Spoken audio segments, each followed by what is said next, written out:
Hello, I'd like to talk about finding tools in the Linux terminal. First one is Find. It's a very powerful searching tool.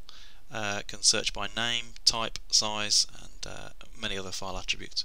Next one's Locate. It's very fast, uses a database of the filing structure which is updated daily. Because it's updated daily, if you've created a file on that day, Locate won't necessarily find it.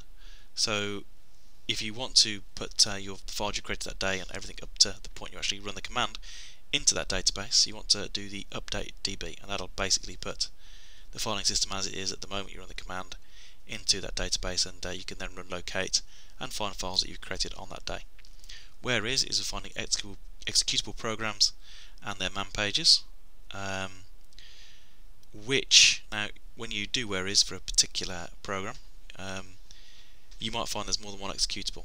So somehow when you run the program it must know which executable to use, which tells you which version of the executable will run. Okay, so let's start with find.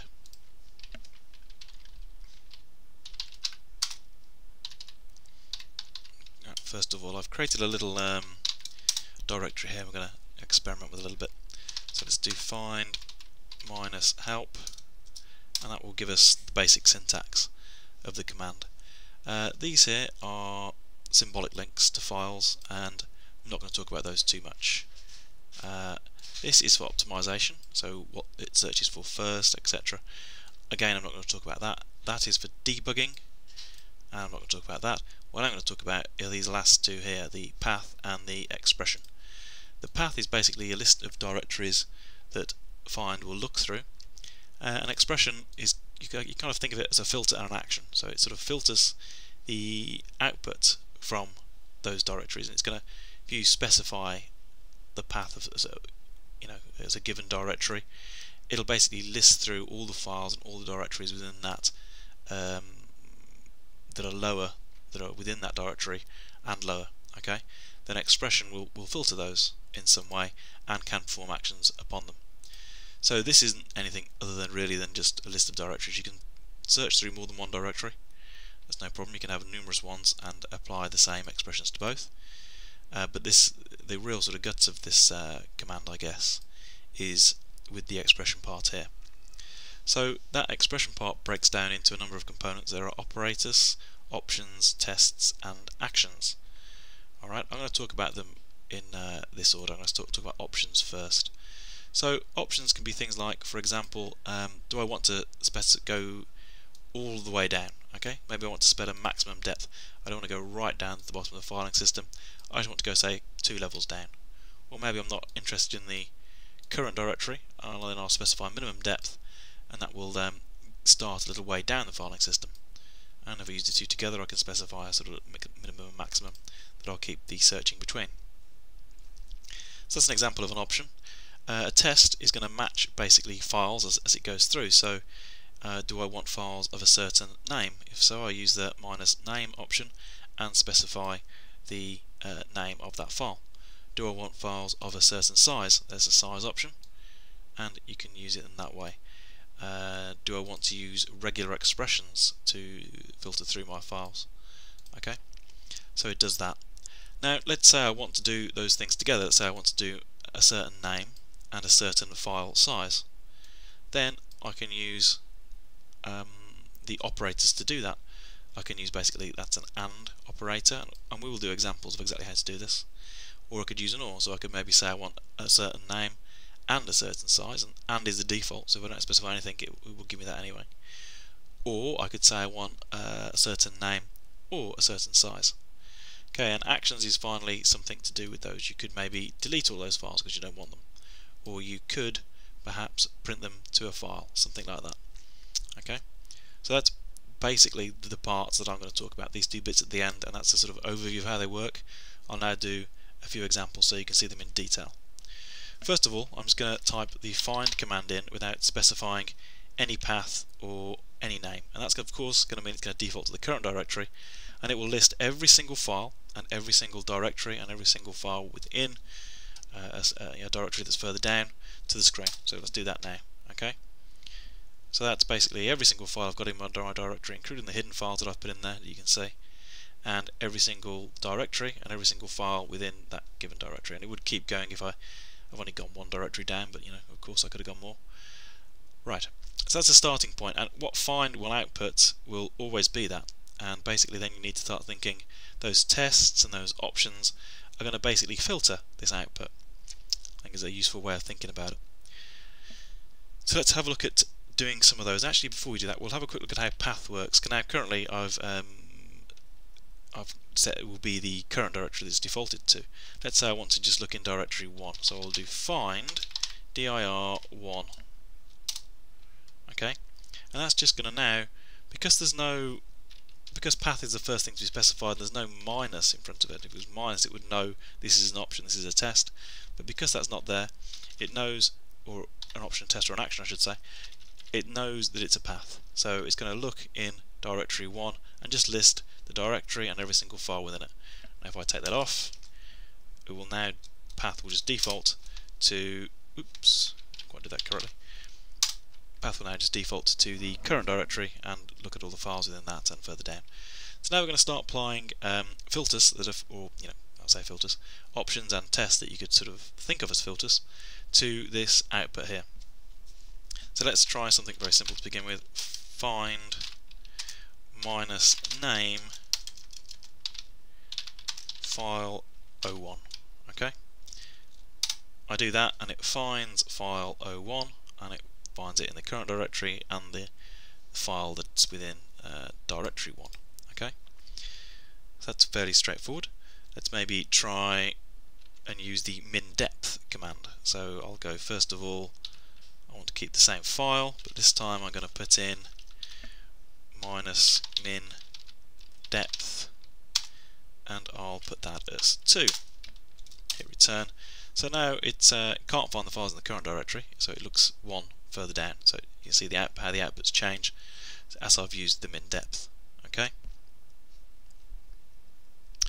Right, we'll continue. So let's say now I'm going to, I want sizes above, files above a certain size. I can then do find, okay, minus size, and I'm going to go I'll do plus 1 megabyte.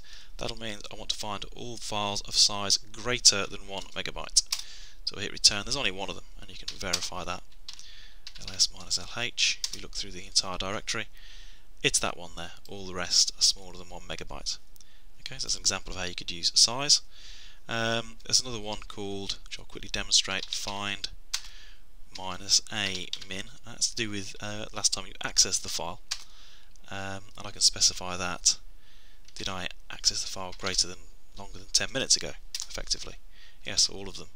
So what about if I up that a little bit to say 2 hours ago? So it works in minutes. Okay. Oh, still all of them. So, or most of them. Which I think you can see the test one's now disappeared from that list. There was a test file there, test and test 2, so that's gone. So let's maybe up it to 3 hours. We should be able to see that basically we're seeing fewer and fewer files. I've been through these up for a while. We'll keep going up, 240. Okay, let's put a big number in so that they effectively disappear. Yeah, nothing now. And I could use that in a similar way. Find minus a min, and this time I'm going to say within the last 2 hours. What files have I created there? Just those 2. Okay. So you can see these can be used in many different ways. So now let's have a look at the operators and how we can basically do 2 commands together. In actual fact, let's do, just before we do that, let's just do a regular expression. So find minus reg x, and I want to do an expression that's basically within the current directory. Now I'll type it in, then I'll just explain it. File 01, close that. Now this is going to say I'm looking for file name. I want to put a 0 there, and I want to change that. I want to put a 0 there. So I'm looking through my directory and I want to find file 0, 1, 2, 1 or 2. Okay, and that's an OR there, isn't it? Okay, if you know your regular expressions. So within the current directory, it can be any directory further down because I've got a star there. So it can be within the current directory or any directory further down, and it should basically find files 1 and 2. within the current directory and any subsequent further occurrences of those two. Okay, an example of a regular expression. So now let's try an AND. So I'm going to say minus and I'm going to keep with the regular expression idea. X dot star slash file 0, and I'm going to go this time to 3. Close that and put that up there. And if you think about what's happening here, that should find files 1 or 2, and then we're saying and 2 and 3, so it should effectively just come back with just files 02, if I've got it correct. There we go. And it does, it just finds files 02. And is the default, so if I remove that and there, it should give me the same output. Yep, there you go. However, if I change it to an OR, I think you can see that what should happen, I need a minus in front of it, I'm now going to get this or this, so that would be files 1, 2 and 3. Okay, 1, 2 and 3, you can see there, listed in a strange order. Okay, so that's the operators, and we've spoken about the options, and we've spoken about the tests.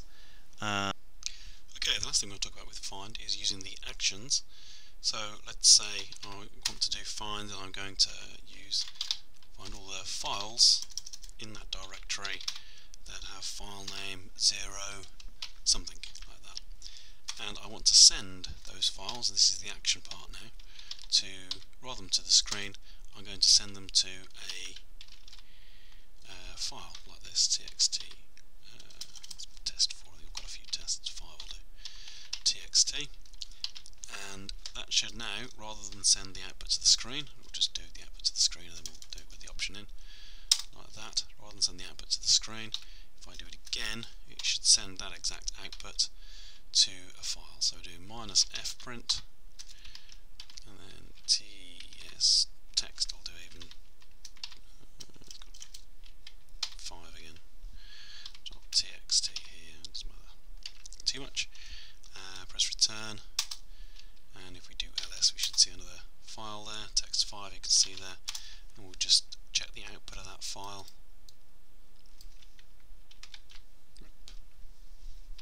Just type that terminal, txt5.txt, and there you go, that matches that above. And that's the main parts of the find file.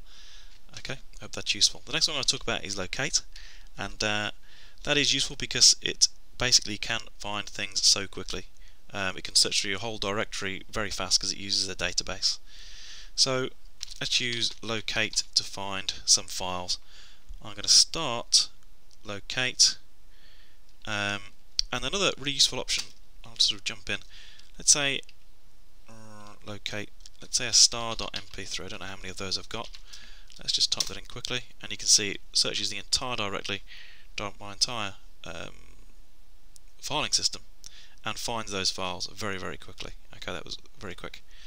Now, because it can do so many, let's say I know I've got absolutely loads of WAV files, and I don't want to list them all, but I can limit the number of files by using a minus limit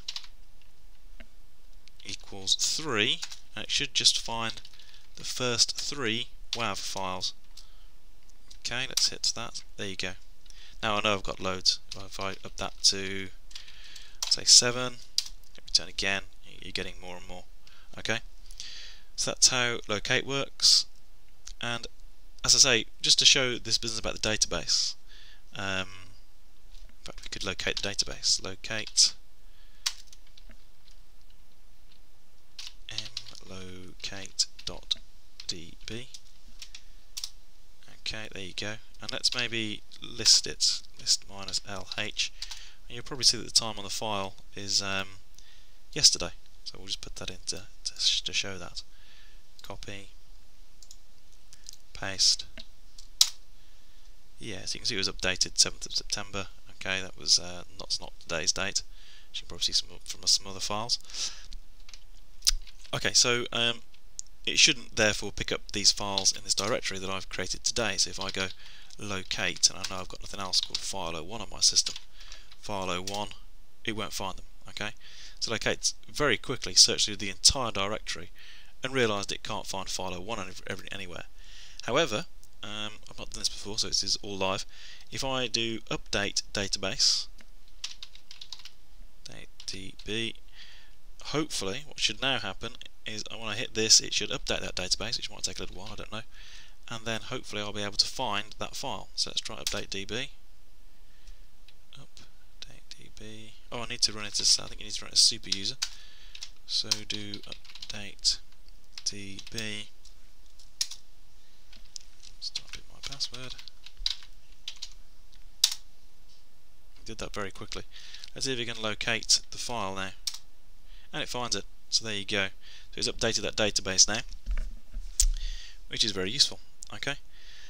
So lastly, we're going to look at whereis and which. So let's type whereis -- help. Hit return, and you can see some of the options. Okay. So let's say I'm going to find. And basically, if you want to find just binary files, just the executables, use -b. It's quite a useful option. If you want to find just the man files, use -m. So let's take a daemon that I use all the time, jackd, and you can see I've got a jackd executable here, another one here, in fact, and finally I've got the man page here. So if I want to just find the executables, I can do -b. Okay, that will give me that. If I want to just find the man pages, I can do -m. I found just the man pages, and there you go. So not so complicated, the use of that one really. The other thing you can do, and it's useful to use this whereis command with the which command, because that will tell me which of those executables jackd actually runs when I type it at the prompt. Which one will it use? Let's hit return. So it uses that one. Okay, that one there. Right, those were the main things I wanted to say. Thank you very much for listening.